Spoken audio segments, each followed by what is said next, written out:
Hello বন্ধুরা, আজকে আমি আপ্পা বানাতে চলেছি। তো আপ্পার মধ্যে আজকে আমি সুজি, দই, ধনেপাতা, ক্যাপসিকাম সব কিছু দিয়ে ভালো করে মেখে নিয়েছি। এবারে আপ্পার মেশিনের মধ্যে দেখুন একটু করে তেল দিয়ে দিচ্ছি, সাদা তেল দিচ্ছি। আপনার ঘি চাইলে ঘিও দিতে পারেন। সুন্দর করে একটু একটু করে দিয়ে গরম হওয়ার পর দিয়ে দিচ্ছি।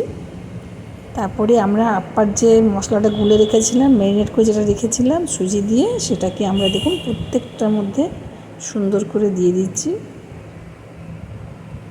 প্রত্যেকটার মধ্যে দেওয়া হয়ে যাবে সুন্দর করে। দেখুন কিভাবে দেওয়া হচ্ছে। খেতেও সুস্বাদু, শরীরের জন্যও ভালো। বেশি তেল লাগে না, অল্প তেলের মধ্যে এটা হয়ে যাবে।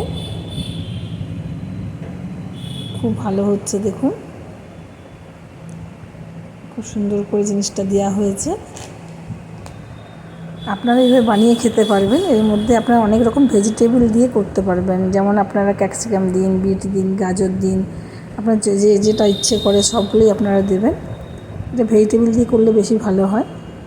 তো যাই হোক, আপনারা করে দেখবেন। তো শরীরের জন্য অল্প তেল, সকালে মর্নিংয়ে খান, বিকেলে খান, বাচ্চাদের জন্য টিফিনে দিন, এটা খুব ভালো জিনিস। তো আপনারা এইভাবে করে দেখবেন কেমন লাগে। সুজির সাথে আমি দই দিয়ে ম্যারিনেট করে রেখেছিলাম, সেটা আপনারা যাই হোক স্পিড করে গেছে বলা যায়নি। তো জিনিসটা খুব ভালো হয় খেতে।